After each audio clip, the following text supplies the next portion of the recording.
రాష్ట్ర విభజన సమయంలో తెలంగాణ నుంచి ఆంధ్రాలో కలిపిన 5 గ్రామాలు ఎటపాక, కన్నాయిగూడెం, పిచ్చికలపాడు, పురుషోత్తపట్నం, గుండాల పరిపాలన పరంగా అనేక ఇబ్బందులు ఎదుర్కొంటూ ఉన్నాయి కాబట్టి ఆ 5 గ్రామాలని తిరిగి తెలంగాణలో విలీనం చేయాలని రేవంత్ ప్రభుత్వం కేంద్రాన్ని అడుగుతోంది సార్. ఆ 5 గ్రామాలను తెలంగాణలో కలపండి, పరిపాలనా సౌలభ్యం కోసం భద్రాచలం పక్కన ఉన్న గ్రామాలను విలీనం చేసి గిరిజనులకు న్యాయం చేయండి. ఈ సమస్యను గతంలో చంద్రబాబు దృష్టికి రేవంత్ రెడ్డి తీసుకెళ్లారు. ఈ పార్లమెంట్ సమావేశాల్లోనే ఒక నిర్ణయం తీసుకోండి అంటూ కేంద్ర హోంమంత్రి అమిత్ షాకు రాష్ట్ర మంత్రి తుమ్మల ఒక లేఖ కూడా రాశారు సార్. పరిపాలన సౌలభ్యం కోసమని తెలంగాణ అడుగుతోంది సార్. పరిపాలన పరంగా ఆ 5 గ్రామాలు ఎదుర్కొంటున్న సమస్యలు ఏంటి అండ్ ఆ 5 గ్రామాలని తిరిగి తెలంగాణలో విలీనం చేయాల్సిన అవసరం ఉందా? అసలు పరిపాలన సౌలభ్యం ఒకటే కాదు, అదొక ఫ్యాక్టర్ మాత్రమే. ఇప్పుడు మీకు ఇందులో ఉన్న మొదటి డైమెన్షన్ ఏంటంటే మీరు అన్నట్లు పరిపాలనా సౌలభ్యం. ఎస్, ఎందుకంటే ఈ 5 గ్రామాలు భద్రాచలం ఆనుకొని ఉన్న యాటపాక, కన్నాయగూడెం, పిచ్చికలపాడు, పురుషోత్తపట్నం, గుండాల పేరుకి 5 గ్రామాలకైనా వాస్తవంగా ఒక 20 గ్రామాలు ఉంటాయి. 5 గ్రామ పంచాయతీలు. ఉదాహరణకి మీకు ఇది పిచ్చికలపాడు గ్రామ పంచాయతీలోనే తునికి చెరువు అనే గ్రామం ఉంటుంది. అలాగే కన్నాయగూడెం గ్రామ పంచాయతీలోనే చింతలగూడెము అనే గ్రామం ఉంటుంది, బుల్లిగూడెం అనే గ్రామం ఉంటుంది. సో నేను ఇప్పుడంతా తిరిగి వచ్చినాను కనుక అనుభవంతో చెప్తున్నాను. సో అందువల్ల ఒక 20 విలేజెస్, 5 గ్రామ పంచాయతీస్ ఉంటాయి. ఇది వాస్తవంగా అప్పుడు ఉమ్మడి ఖమ్మం జిల్లాలో భాగం. రాష్ట్ర విడిపోయిన సమయంలో కూడా 2014లో కూడా ఇది తెలంగాణలోనే భాగం. కానీ నరేంద్ర మోడీ ప్రభుత్వం వచ్చాక మొట్టమొదటి క్యాబినెట్ మీటింగ్లో ఆగమేఘాల మీద పోలవరం ముంపు మండలాలుగా ఉండే ఈ మండలాలను తీసుకెళ్లి ఆంధ్రప్రదేశ్లో కలిపారు. వాస్తవంగా ఈ 5 గ్రామాలు, ఈ 20 గ్రామాలకు కూడా పెద్దగా ముంపు ప్రాంతాలు కావు. అసలు పోలవరం ముంపు ప్రాంతాలు కాకపోయినా ఆ మండలాల్లో ఉండడం వల్ల అవి ఆంధ్రప్రదేశ్లో కలిపారు. అప్పటి నుంచి ఇక్కడ ప్రజలు అనేక సార్లు ధర్నాలు చేశారు, పోరాటాలు చేశారు. అసలు ఏంది కాంట్రవర్సీ అర్థం కాదు. ఇప్పుడు ఈ 5 గ్రామాలు తెలంగాణలో కలపడం వల్ల ఆంధ్రప్రదేశ్ కిరీటం ఏమి పడిపోదు, ఆంధ్రప్రదేశ్కి ఎలాంటి నష్టమూ లేదు. అక్కడున్న ప్రజలు మేము తెలంగాణలో కలవాలి అంటున్నారు. కలవకూడదని ఆంధ్రలో ఎవరు ఉద్యమాలు చేయడం లేదు. ఇది భావోద్వేగమైన సమస్య అసలే కాదు. ఎందుకు ఇది పాలనాపరమైన అంశం అంటే ఒక ఉదాహరణ చెప్తాను మీకు అది రంపచోడవరం అసెంబ్లీ సెగ్మెంట్లో వస్తాయి 5 పంచాయతీలు. మీకు అల్లూరి సీతారామరాజు జిల్లాలో ఉంటాయి ఆంధ్రప్రదేశ్లో. అల్లూరి సీతారామరాజు జిల్లా కేంద్రము పాడేరులో ఉంటుంది. మీకు ఈ యాటపాక, పురుషోత్తపట్నం, కన్నాయగూడెం, పిచ్చికలపాడు, గుండాల ఈ 5 గ్రామాలకు జిల్లా హెడ్ క్వార్టర్స్ అయిన పాడేరు 282 కిలోమీటర్స్, నాకు గుర్తున్నది వరకు 250 to 300 కిలోమీటర్స్ ఉంటాయి. ఏ రూట్ల పైన నియర్లీ 282 కిలోమీటర్స్ ఉంటుంది. మీకు ఒక జిల్లా హెడ్ క్వార్టర్స్కు గ్రామ ప్రజలు పోవాలి అంటే 282 కిలోమీటర్లు ప్రయాణం చేయాలి. అదే మీకు భద్రాచలం 1 కిలోమీటర్.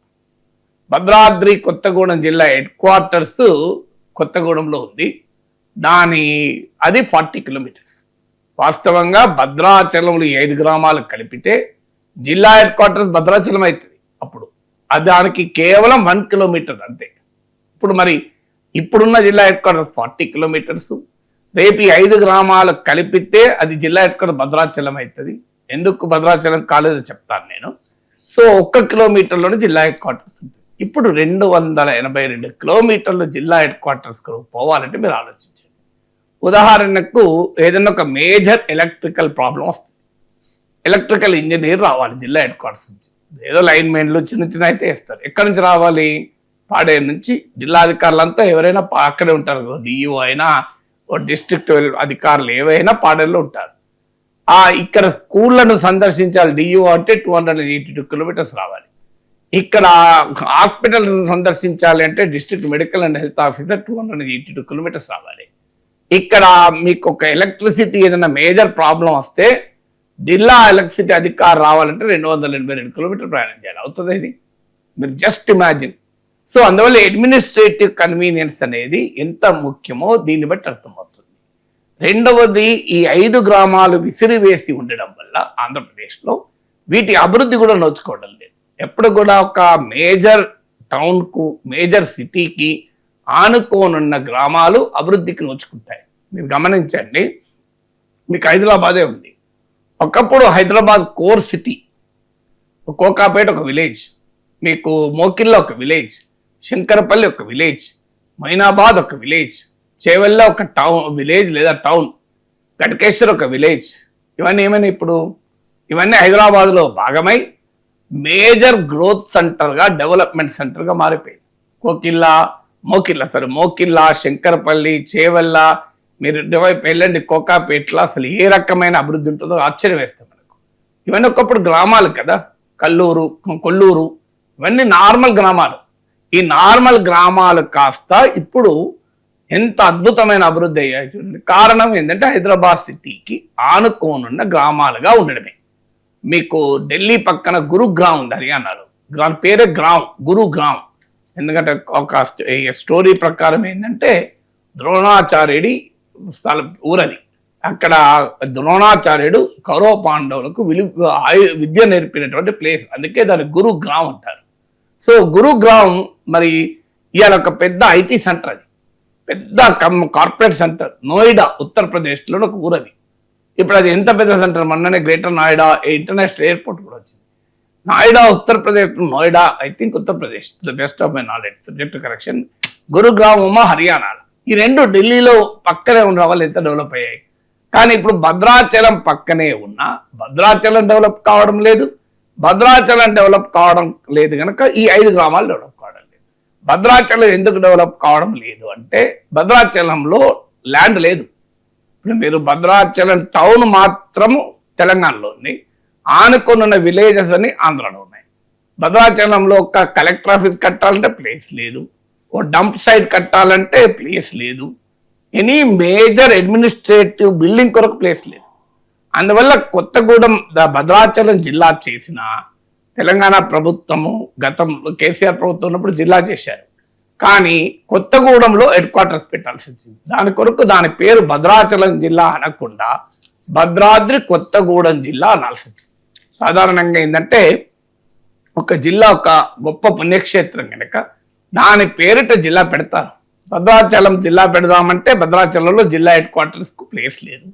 కొత్తగూడెంలో జిల్లా హెడ్ క్వార్టర్స్ పెట్టి దాని పేరు భద్రాద్రి కొత్తగూడెం జిల్లా అని చెప్పుకోవాల్సి వచ్చింది.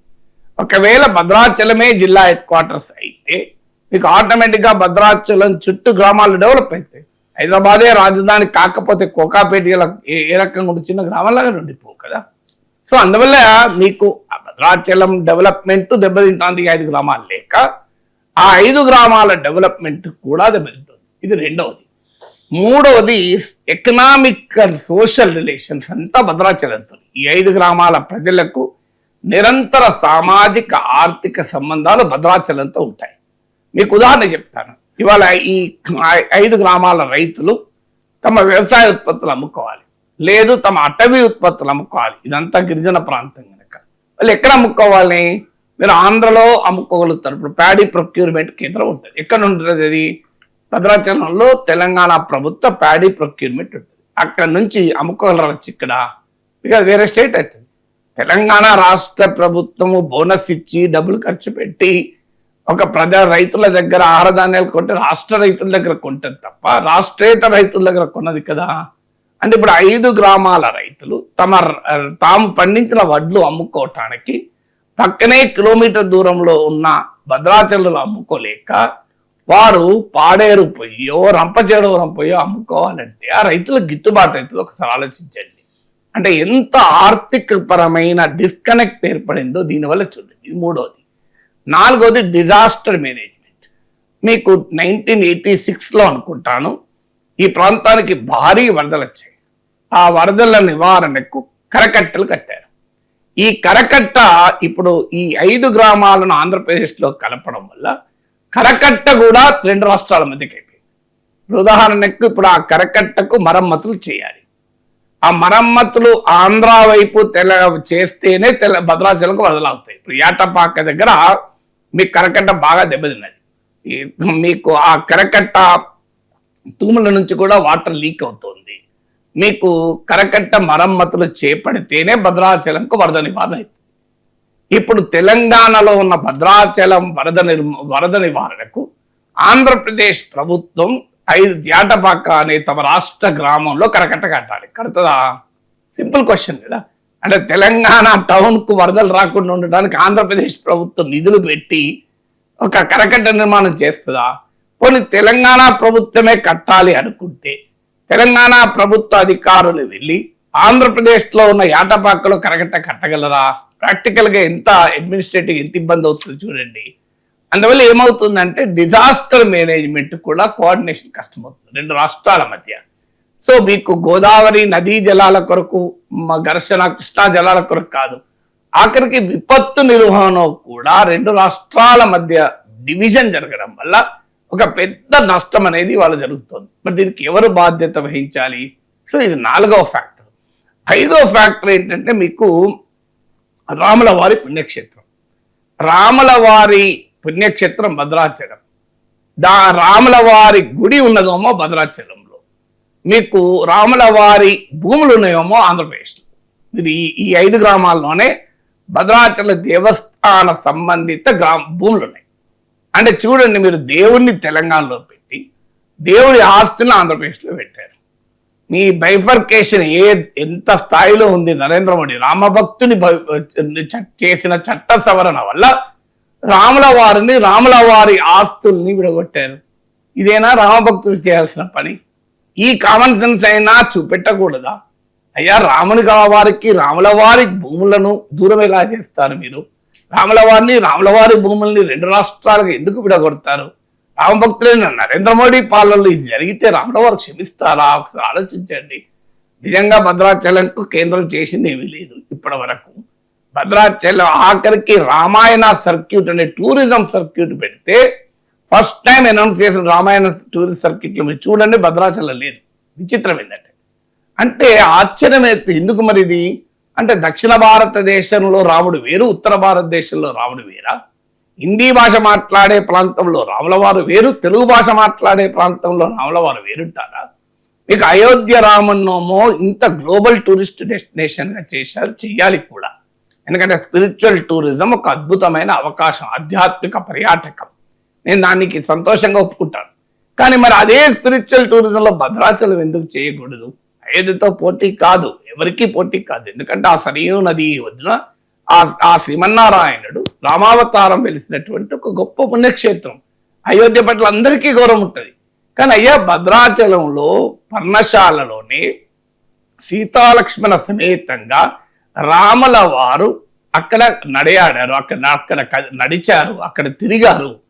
ఇంతకన్నా మించిన గొప్ప పుణ్యక్షేత్రం ఏముంటుంది? రావణాసురుడి సీతాపహరణ కూడా పర్ణశాల దగ్గరే జరిగింది. ఇప్పటికీ భద్రాచలం పక్కనే మీరు దుమ్ముగూడెం వెళ్తుంటే ఆ పర్ణశాల ఉంటుంది ఈవెన్ టుడే. కానీ బాధేస్తుంది పర్ణశాలను చూస్తే. దాన్ని గొప్ప పర్యాటక క్షేత్రంగా ఎందుకు చేయలేకపోతున్నాం? మీకు భద్రాచలం సమీపంలోనే మీకు పోలవరం ముంపు గ్రామాల్లో ఒకటైన రేకపల్లె అని ఉంటుంది, పాపికొండలు వెళ్తుంటే.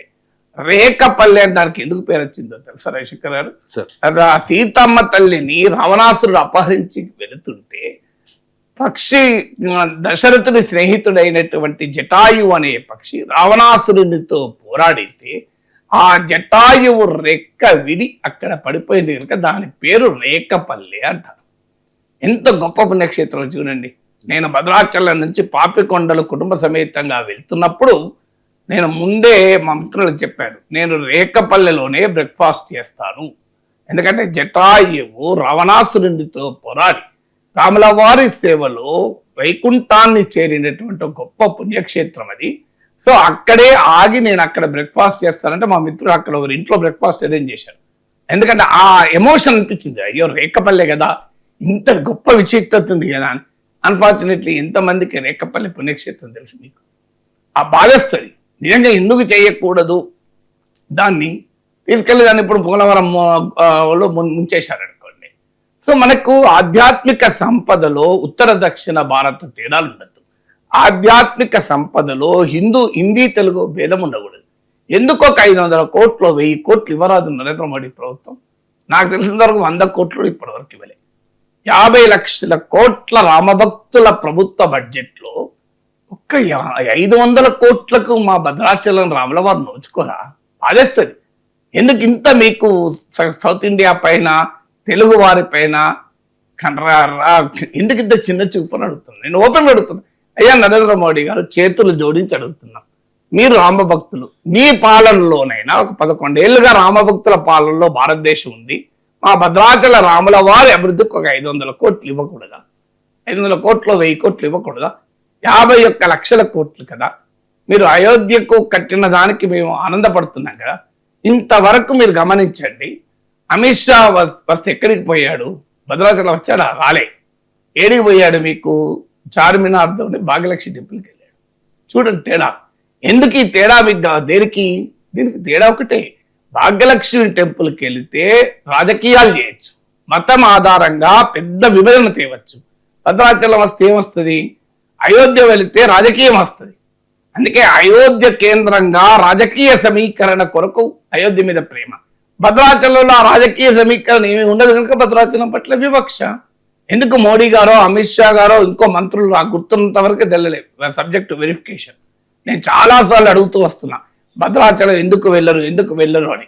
మరి ఈ మధ్య ఏమన్నా వెళ్ళి నేను మిస్ అయ్యానో నాకు తెలియదు. ఒకసారి బెటర్ టు వెరిఫై. బట్ నాకు గుర్తున్నంత వరకు అయితే మోడీ గారే తెలియదు. అమిత్ షా వెళ్ళారా? మరి ఎందుకు వెళ్ళరు? ఎందుకు భద్రాచలం గిరిజన ప్రాంతంలో ఉన్నారు? రాష్ట్రపతి ఎందుకు వెళ్ళరు? అటవీ శాఖ వాళ్ళు ఎందుకు వెళ్ళరు? రెగ్యులర్గా కేంద్ర మంత్రులు ఎందుకు వెళ్ళరు? సో దీనికి ఒక క్వశ్చన్ ఉండాలి కదా, ఆన్సర్ ఉండాలి కదా.